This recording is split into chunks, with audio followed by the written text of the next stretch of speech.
Many Magic the Gathering players ask the question, what is the difference between the Magic Foundation's Starter Collection and the Magic Foundation's Beginner Box? With two similarly named products associated with the same set, and both seemingly aimed at new players, it's easy to understand why a player might not understand which one they're supposed to buy. That is especially true given that the Beginner Box costs half as much as the Starter Collection. Does this make the Beginner Box a better purchase? Or does spending twice as much money get you twice as much of a good product? How exactly is a new or even established player supposed to navigate these two products? But fear not, that is what I'm here for. I've carefully examined both the Starter Collection and the Beginner Box to determine the difference between the two.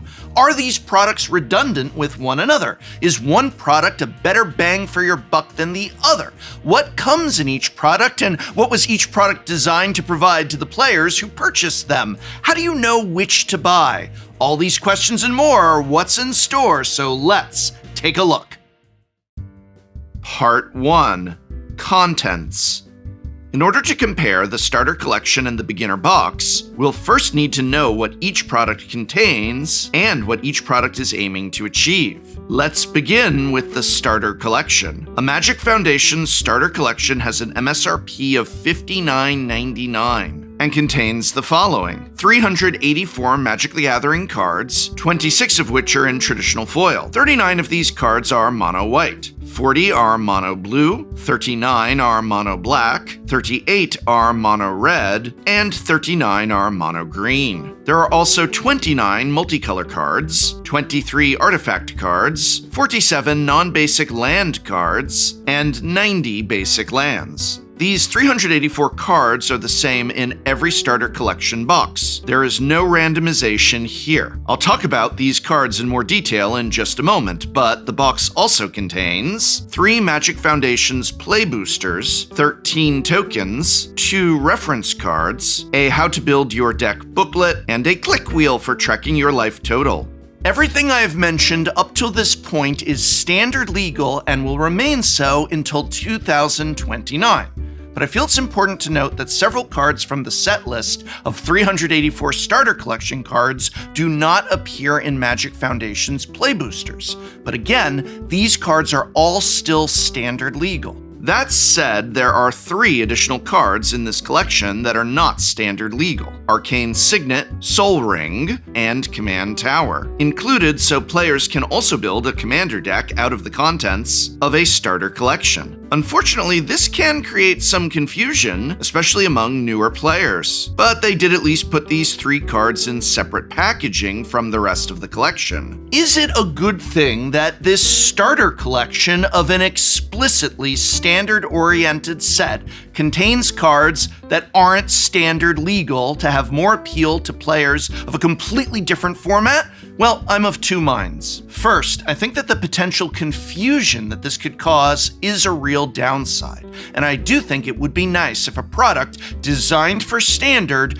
could rely on the appeal of standard to get sold without Wizards of the Coast needing to adjust the product for commander applicability. On the other hand, more cards and more appeal to a broader player base are both good things, and I feel that any means Wizards of the Coast can use to cross-pollinate between their most popular format and a format like Standard, which is vital to the health and ecosystem of the game as a whole, is worth doing.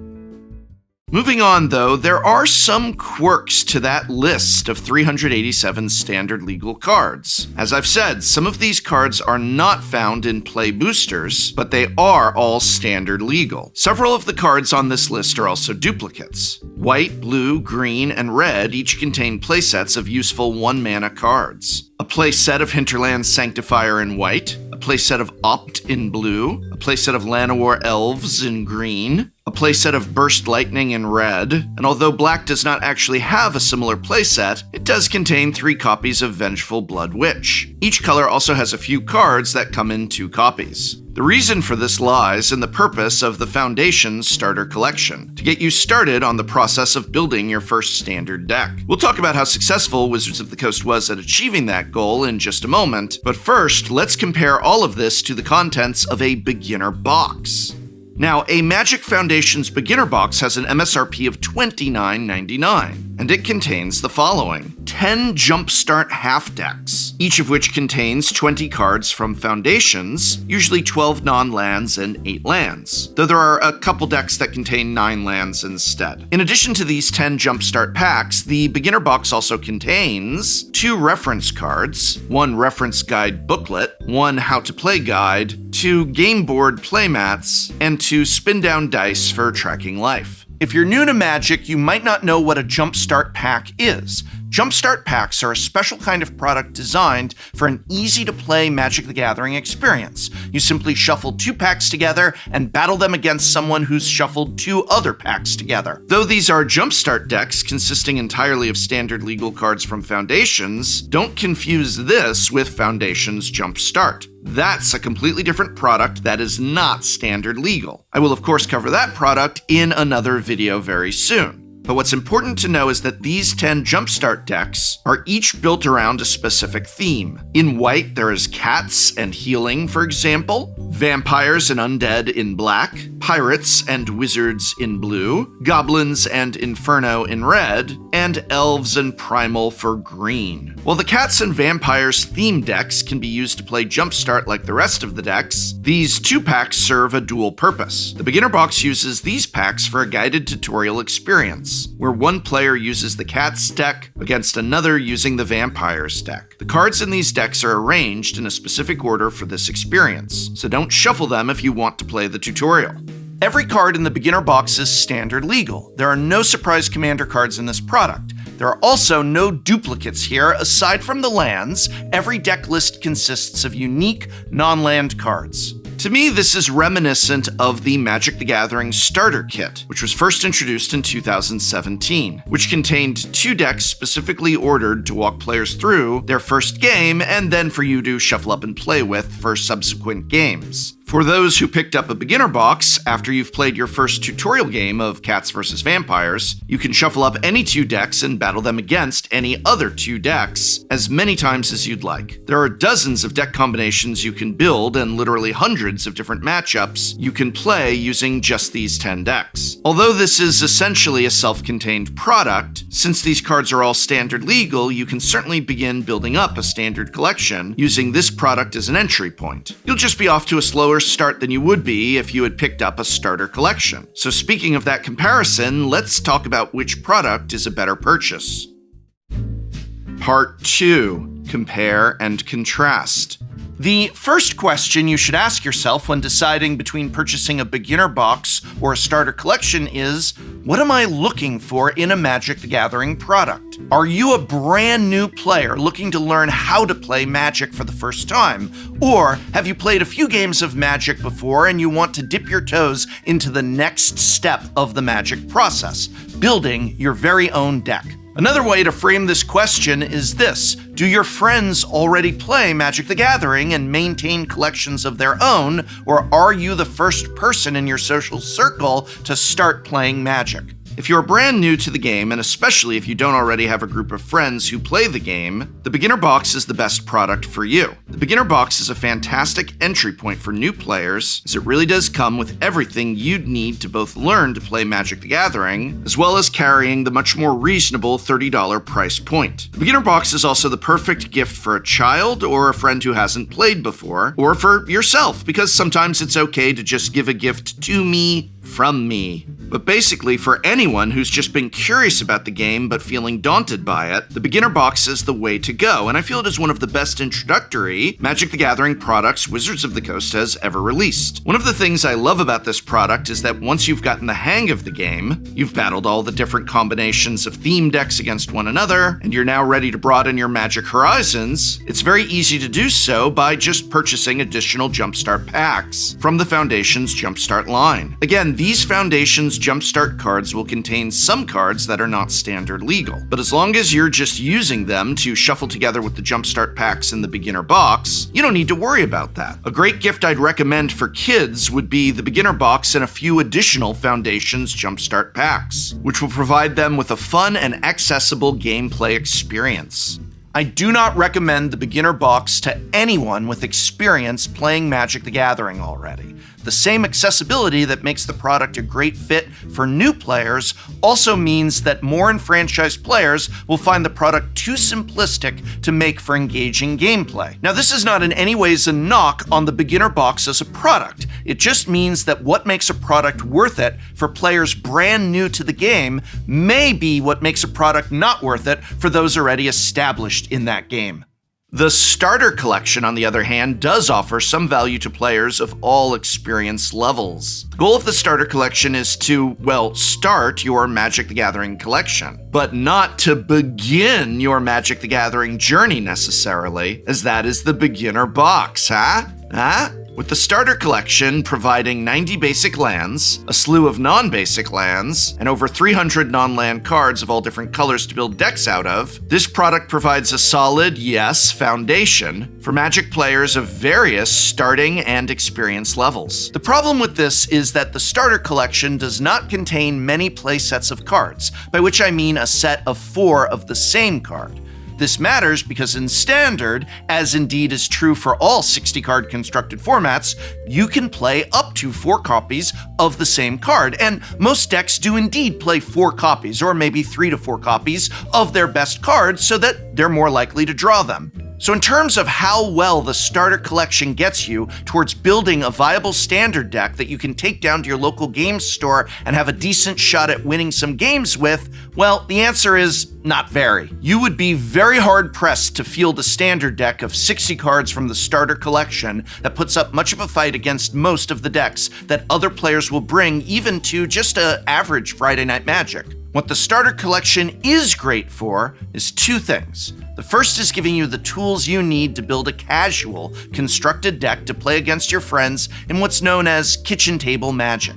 In other words, low stakes, just for fun Magic the Gathering. There are a lot of sweet cards in the Starter Collection that are a ton of fun to jam games with in a casual setting, including one of my all-time favorite cards, Angelic Destiny. I mentioned earlier that the beginner box was a self-contained product. That's actually true for the Starter Collection as well, though the Starter Collection doesn't spell that out for you quite as clearly. There are enough cards in the Starter Collection to easily create virtually infinite combinations of 2 well-balanced 60-card decks that will be a lot of fun to battle against each other. As you acquire new cards through packs, including the 3 packs that come with the Starter Collection, you can keep upgrading those decks over time to battle with your friends. The second thing the Starter Collection is great for is something that will happen as you start to play more and more games with your friends. While you're playing, you may notice that there are some cards that you like more than others, either because they are more powerful or you just think that they're extremely cool. These cool and powerful cards will point you in a direction for what kind of actually viable Standard deck you may like to build. Maybe you love the feeling of accelerating out a powerful 3-mana card off of a turn 1 Llanowar Elf, and you want to find the best home for Llanowar Elves in Standard. Or maybe you love the feeling of pointing a Burst Lightning at an opponent's face, and you want to learn how to build a burn deck that can compete in Standard. Or maybe you just think Lyra Dawnbringer is the coolest card ever, and you want to build an Angels deck in Standard that makes the most out of the buffs she grants to other Angels. These are some of the things that the Starter Collection does a great job of.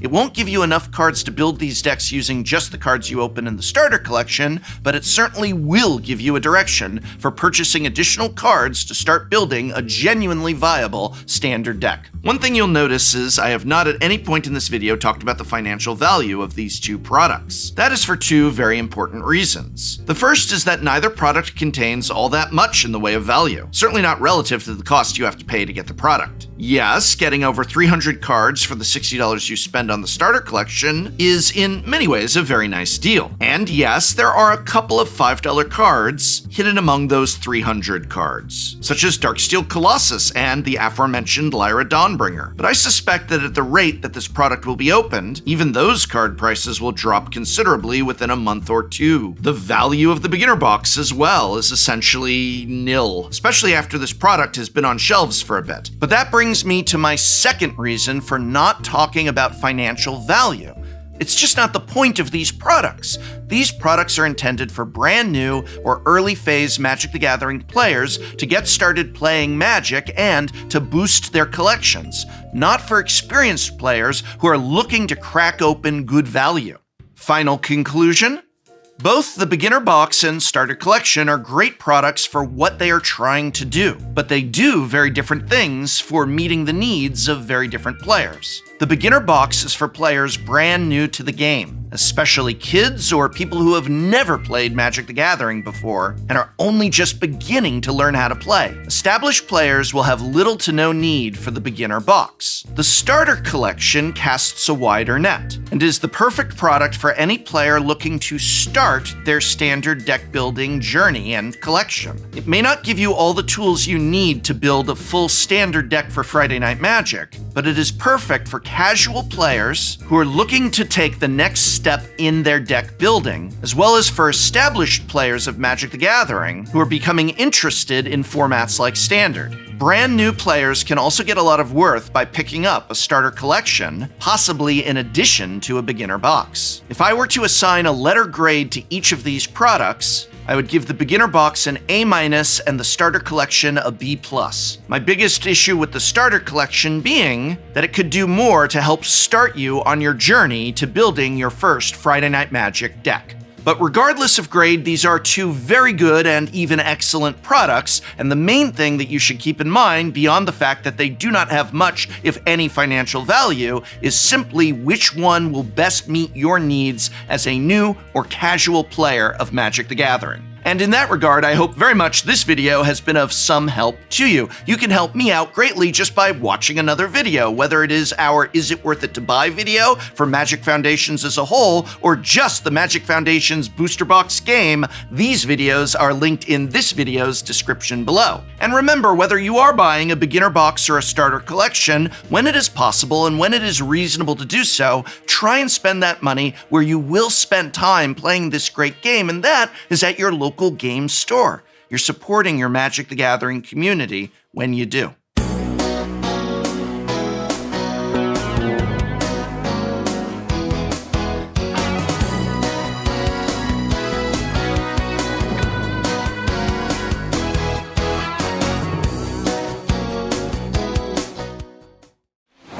Next time on Shuffle Up and Play.